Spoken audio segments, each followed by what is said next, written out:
Rick and Morty comic issue 16.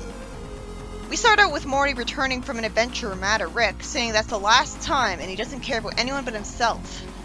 Then we get the typical crossing the line twice humor, as it reveals that Rick put him through the birthing canal of a 500-foot lizard to get some crystals.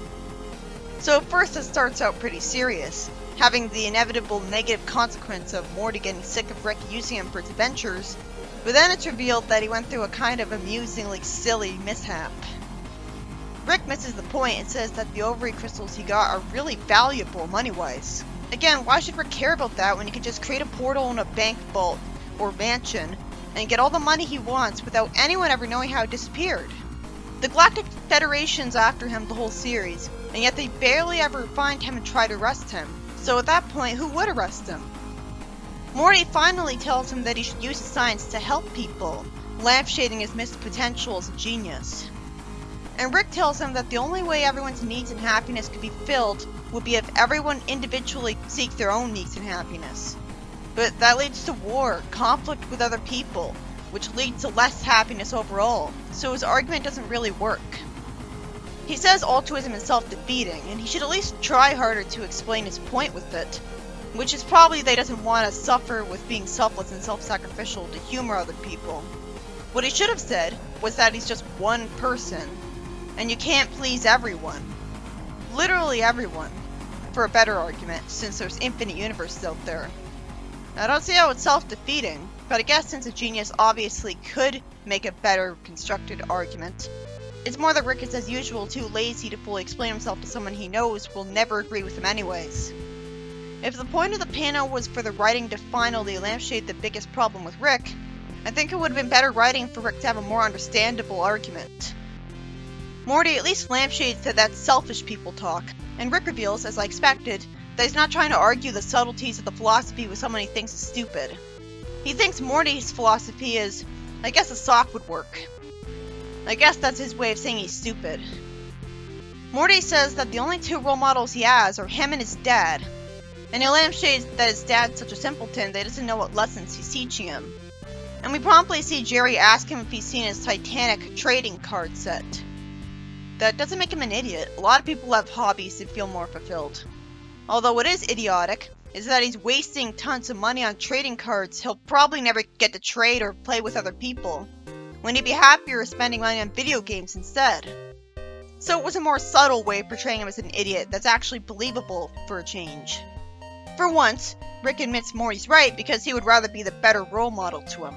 So he appealed to his ego and won. He says that Morty made a real substantial point there and he brain-tricked Grandpa. And we see a sweet moment where he puts his arm around Morty as Morty smiles. So he says he'll make some space medicine. Then they hear Summer sob, and I wonder if she's just being melodramatic, since what kind of big problem could a teenage girl have? But I still feel sorry for her. This is Rick and Morty, so it could be darker than that. Rick asks if she dropped her phone in the toilet again, lightening the mood, and she says that her last boyfriend broke up with her for someone else. Again? Rick drinks, and Morty shrugs rather than comforting her. I can tell that Rick's a bad influence. I guess Morty's logic is that he couldn't make her feel better anyways, and she might snap at him like she did at Rick, saying that it was none of his business. He's her grandpa, and she sobbed right in front of him. How is it none of his business to ask what's wrong at least? She's just self-conscious about it, I guess. Oh good! Morty asks if they should try to cheer Summer up. That's a pleasant surprise.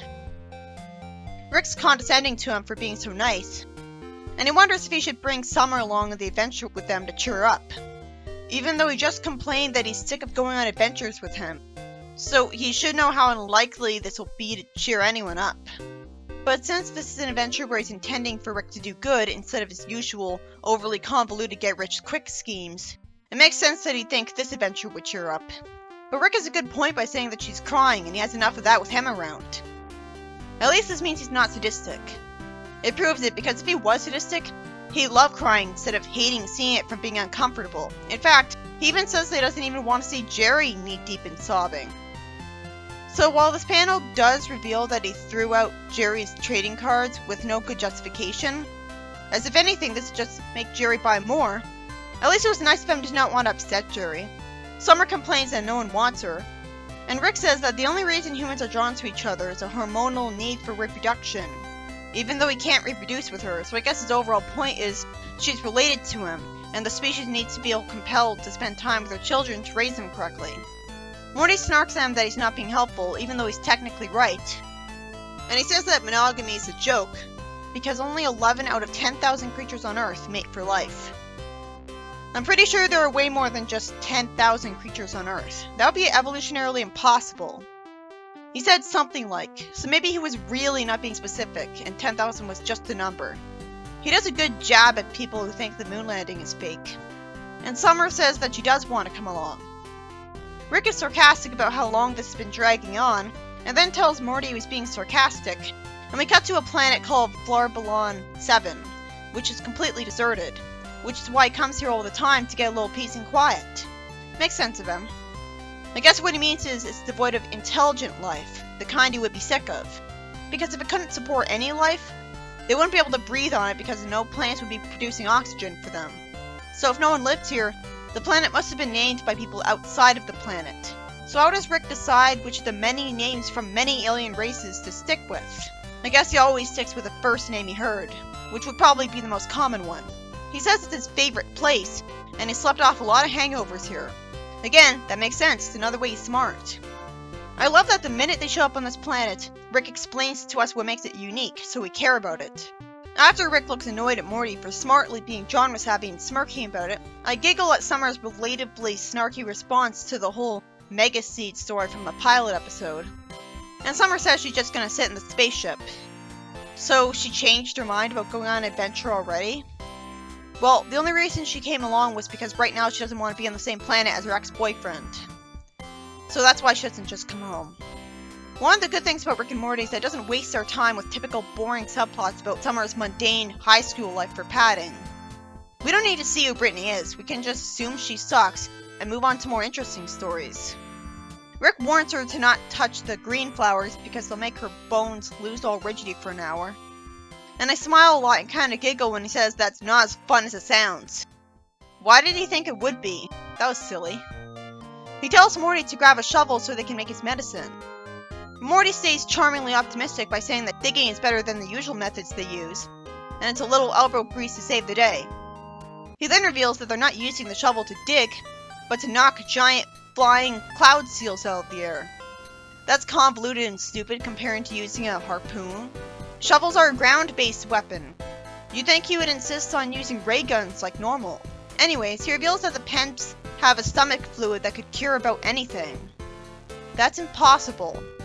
There's countless sicknesses out there, and countless different species. If Morty was smart, he'd immediately question this and accuse him of lying because it sounds way too good to be true. But he's been through so many adventures with him that he thinks anything is possible, because nobody would believe him about them if he told them. Rick confusingly says that they need to get the Pemps from the sky to the ground alive. Why? He's too lazy to explain why. I guess the chemistry of their stomach fluid would change from them dying. Like it would rot and that would ruin it. Rick says that they can't just tranquilize them because they have thick hides. Morty's not comfortable with that, being the good sidekick I like him for, and Rick throws back in his face what he said earlier. That sometimes he has to do things you don't want for science. He was jinxing it by talking about it with a smile. He tells Morty to get swinging, as I wonder how stupid the Pemps would have to be to think that going near enough to a ground creature to get clubbed would be a good idea, especially after the first time they'd see a Pemp get clubbed. You'd think Rick would at least be clubbing them with shovels from his spaceship in the sky. Also, he's lazy enough to leave it to just Morty, because he doesn't feel like exerting the physical effort and tiring himself out, I guess. Because you think he'd rather do it, or at least participate if he's so fine with it. He's an old man, so maybe it's justified that he'd rather leave it all up to Morty. The entire point of him bringing Morty on this adventure was to make him feel better and think he's a nicer person. So shouldn't he realize that making Morty uncomfortable is defeating the purpose of it? Maybe that's not really why he's doing this, and he just said that to get Morty to come along with him. Then we get introduced to Peacock Jones, who calls himself a galactic ladies man already trying to pick up Summer. A real ladies man wouldn't try too hard like that, because he'd know that it put women off. Because people tend to get rebellious and assert their independence when they're confronted with someone bragging about himself right away with no evidence and saying that they're gonna love them. He says that he's a space rogue. Well, at least he was being honest there, he really is a bad guy. You'd think Summer would get put off by him immediately calling himself variations of bad guy over and over. Even Rick doesn't do that. He's convinced himself that rogue means cool, apparently. He says that he and his companions travel the cosmos for adventures, creeping Morty out as he pinches his cheek. Summer just says that he's a cool version of Rick, and I giggle when Rick's response is that he is the cool version of him. Why would Summer ever think he's cool? He flirted with her right from the start, even though they're of a different species, and he called himself a bad guy. You'd think she'd want to break from her bad guy grandpa. At least this is consistent with her characterization of the show, where she was naive enough to like the literal devil because he was nice to her in her first job. Maybe it makes sense because she's on the rebound and desperate for a new boyfriend. But spoiler alert, she's not going to go date him either. So even that's not it. Though it's hopefully obvious from the start because it's an alien. At least I can compliment that 3 eyes and 4 arms is useful for him, even if he looks bad. He tells the woman with him not to use her axe right now and to go wait by the ship, calling them helpless bystanders so that he can keep Summer alive. He fortunately explains why Barbarica was such a sociopath. She comes from a civilization built around violence and is really pent up. Credit to the writing that's self-aware enough to explain stuff like this right when the audience is thinking it. But I'd rather see an explanation for why Morty's going after flying animals in the most impractical way possible. She says that his ship is a little small. I smile some more at Morty taking the excuse to say that's what she said. And Rick telling him, "Geez, Morty, you couldn't find a more tired joke?" after he elbows Rick. He tells her that his spaceship is more than comfortable enough for 2, and compliments her appearance. I guess traveling the universe really opens up your mind to considering any species attractive, because biologically speaking, he'd only be inclined to want women of his species because he'd be able to reproduce with them. But the existence of furries does tell me that anything is possible, and he really is desperate enough to settle for anyone. And prostitutes aren't free and could have a disease, so... Ultimately, it doesn't matter that they're of a different species because they're both intelligent life of the same height. What's really concerning is that she's a teenager and he's clearly not. I didn't notice this with Jeffrey and Sally because they were of the same height. And Sally acts like an adult most of the time anyways. So she's an adult mentally. And I was never told his actual age. So I just saw it as a pair of cartoon animal people kissing and moved on. But here, this is very much in your face and intentional. The writing is self-aware of this, as Rick says that while Morty talks about him setting a bad example, this guy is why women walk with their keys behind their fingers. They do? He tells Rick that he should make himself scarce because he arranged something with Barbarica, since the planet's usually deserted. He could have just been anywhere alone with her for that. Like in a spaceship. Summer asks if it's cool traveling with Mr. Jones, and is told that it's nice to travel, and gets interrupted by a robot with annoying jock dialogue. And then a bunch of other robots like him show up through a green portal, surprising her.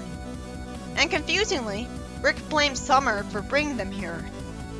Entertainingly, Barbarica is excited about a fight and epically blocks their laser with her axe. That's the best axe ever. She starts destroying all of them, and Rick is stunned at it instead of grateful for some reason. Also, he already knows the name of the Robo Bros. Huh? Morty says that he finally hit a pimp. At least the writing was somewhat smart and self-aware by having him realistically take forever to finally hit one with a shovel. But still, how stupid was that pimp to fly close to him and get hit? It's not like they were all actively trying to kill him to eat him for food. So that's not why they came close to him. If all he had to do was wait for them all to get hungry, why did only one come close to him for food? I guess that one was overconfident. The falling pimp crushes Barbarica, which is a shame as this was right when she was using her violent urges for good for once. So she looked like a hero there. It reminded me of Sonic fighting robots. Peacock Jones is just frustrated at losing another companion. Another giant sign to Summer that she should stay away from him. And finally, Rick explains why the Robo Bros were here. Jones brought them in so that he could give Barbarica someone to fight, so that she'd feel like sleeping with them. Rick then reveals that the only way to beat them is to wait 20 years when they put on weight and realize they wasted their lives. How could robots put on weight with age? But I'm saying that was funny. Rick's statement is immediately disproven despite his genius experience because Morty knocks the head off the robot with a shovel. So if even a mere shovel from a teenager could beat those robots, I guess Rick was totally wrong.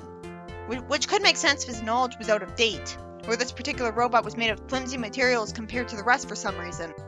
Like there was a shortage of carbon nanotube at the robot factory. See, why can't all the gore that we see in this franchise just be robots? That would be fine. Everyone else could just be discretion shots. The robot asked Summer what frat she was, and inexplicably called the woman a bro while aiming a laser shooter at her. So he must have been only asking the question facetiously, and was just using an excuse to laser anybody not from his group. It was sweet of Rick to say, "Good one, Morty." Everyone hides behind it because there's more lasers, and he says that should do it, and there's a whirring sound. He then reveals that because the robots all do the same thing as each other from their programming, turn one off, and all of them turn off. But then he's somehow wrong again, as they all initiate a self-destruct sequence. Again, I guess his knowledge of Robo-Bros is severely out of date. So since the last time he dealt with them, the off switch in the Robo-Bros has been replaced with a self-destruct switch, which conveniently gives their enemies a 20-second warning that they're gonna blow up, rather than not warning them at all. What's the point of having them self-destruct then? Also, won't the robot factory that made them do that get sued? They must have been built by an evil genius who's hidden from the law and doesn't care, Eggman Negus style. After Rick says a forced comedy line in a tense situation like that, really you shouldn't care because you could just portal home in seconds anyways. Jones says that this is his cue to quickly sneak out of here, and he tells Summer to come with him. Frustratingly, Rick's only argument to her about not coming with them is that he's wearing too much cologne, rather than saying what a normal grandpa would say, that she shouldn't go on dangerous adventures with a selfish adult who wants to date her. And you'd think that'd be obvious to her. He showed so many obvious signs, and she's with Rick. She knows evil. Instead, she grabs the idiot ball and says she wants to go on adventures and be special, even though she could obviously just go on adventures with Rick and achieve the same effect. It would make more sense if he kidnapped her. And you'd think Rick would have just shot him to death with a ray gun to protect his granddaughter just fine, since he never has any qualms about killing, even in front of his more righteous grandchildren, and he knows he's bad news. He had plenty of time to prevent this clearly telegraphed thing from happening, but at least it fits in with Rick's characterization as irresponsible and selfish. And he does at least try not to be selfish when he says that Summer does deserve to be special and humors her. So I guess his logic is that Summer would be special to him because Rick already has Morty and was reluctant to let her come along, and she did nothing anyways. And he's open-minded and apathetic enough to forgive the fact that this guy is an adult of another species as long as it makes his granddaughter happy. And maybe he just has a lot of faith in Summer to be able to take care of herself. She can be surprisingly badass when she needs to be, so he had good reason to assume that if he did do something wrong, she'd just beat him up with a surprise attack. But how does he expect her to reunite with Rick after this? How does he expect her to get home? He doesn't know where she's gonna go. I guess he's trusting Peacock Jones to regularly take her home for the day just to humor her, never mind. And Rick does whatever he wants. He's too selfish to care that Jerry and Beth would lecture him about letting Summer go with a stranger. He tells Morty that he needs him to get the pemp juice. And because of the method he'll have to use, I can't blame him for wanting to make Morty do it. Morty lampshades things, asking if Summer will be okay as we cut to them in a spaceship flying away from an explosion that doesn't make it clear how big it really is. Unfortunately, Rick is written to explain that Summer's tough. So I was right in my assumption. Rick trusts that things will be okay because Summer can handle herself. Morty's proud of Rick and says that he proved himself. But then Rick says that along with a miracle cure, the Summit Juice has a powerful psychotic, so he could help people get wrecked.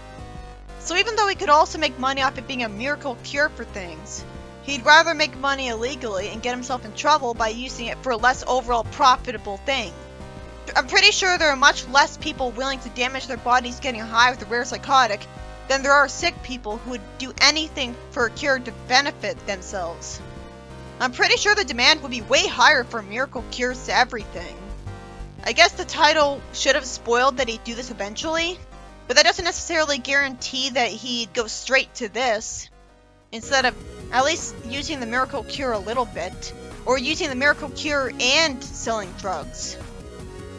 Also, he doesn't say that he was lying about it being a convenient cure to everything. He says, along with. But I'm gonna feel better by just thinking that he was lying the whole time, rather than believing he somehow ignored the potential and wasted it, and somehow thought that an evil plan just for sticking to status quo with his evilness would be more profitable than a cure to every disease.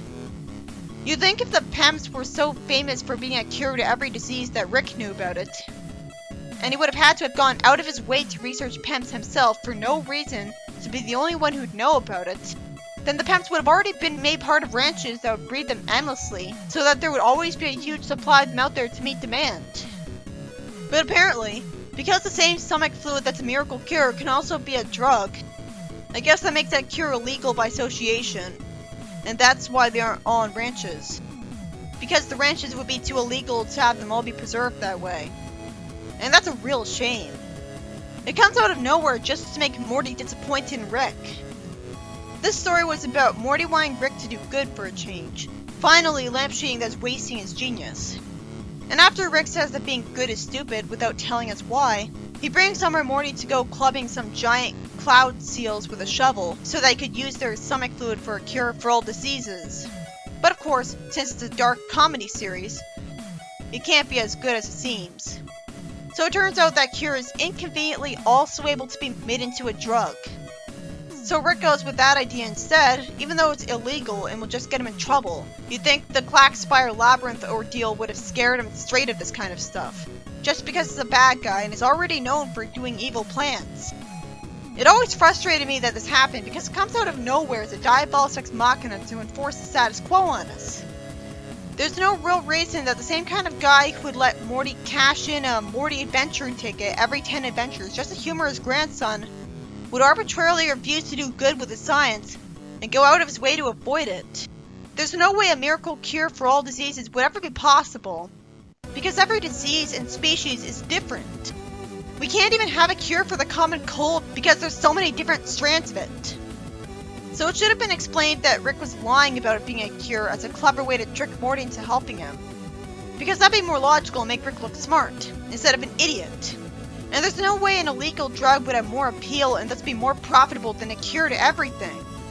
Rick's not stupid, just an irresponsible daredevil who insists on living on the edge for excitement. Which is probably why he let Summer go with a creepy guy like Jones, because he convinces himself she'll be fine. He is strong or savvy and right that she can handle herself. So his problem is that he just has too much faith in his grandchildren, which implies that he respects her at the end of the day. And he is right about this assumption. And Jones didn't do anything to upset her, like the Jelly Bean King upset Morty in the show, and he shot him for it.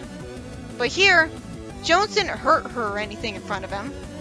And he just wants to humor her because she's upset and wants to feel better about herself. I at least liked that Morty called Rick out on his biggest flaw finally. And I enjoyed that Barbarica fought off some annoying robots. And I liked the creative world building around the planet they were at, and the Pemps being a thing. Peacock Jones was meant to be a deconstruction, exaggerated parody of Doctor Who, showing off how he could be a bad guy based on the fact that he takes exclusively female companions with him on dangerous adventures, which is at least more interesting than him just being Doctor Who.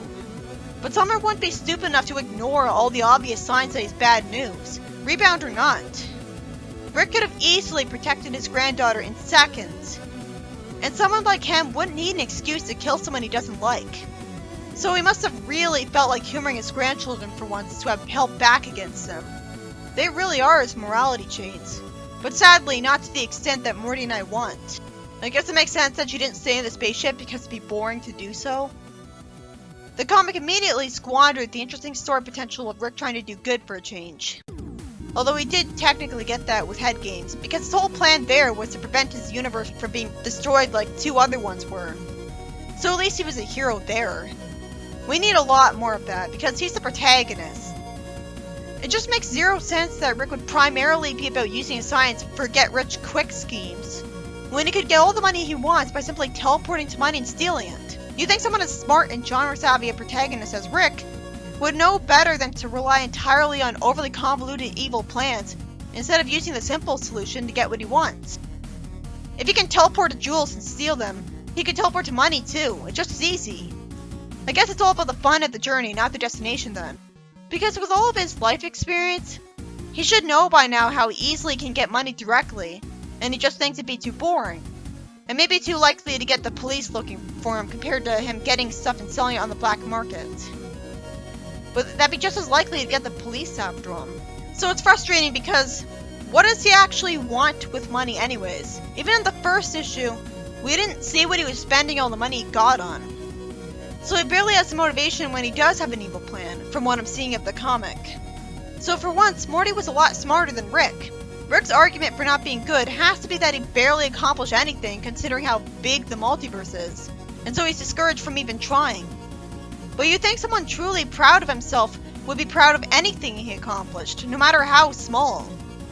But considering the hints throughout the show that Rick kinda hates himself, maybe that insecurity is an intentionally implied part of his character. My point is, if only Morty had Rick's knowledge, he would get to do good in the multiverse just like he wants, without needing to rely on Rick and get disappointed in him because he's too set in his ways. This just makes me wish I'd get to see Morty on his own, trying to do good in the universe.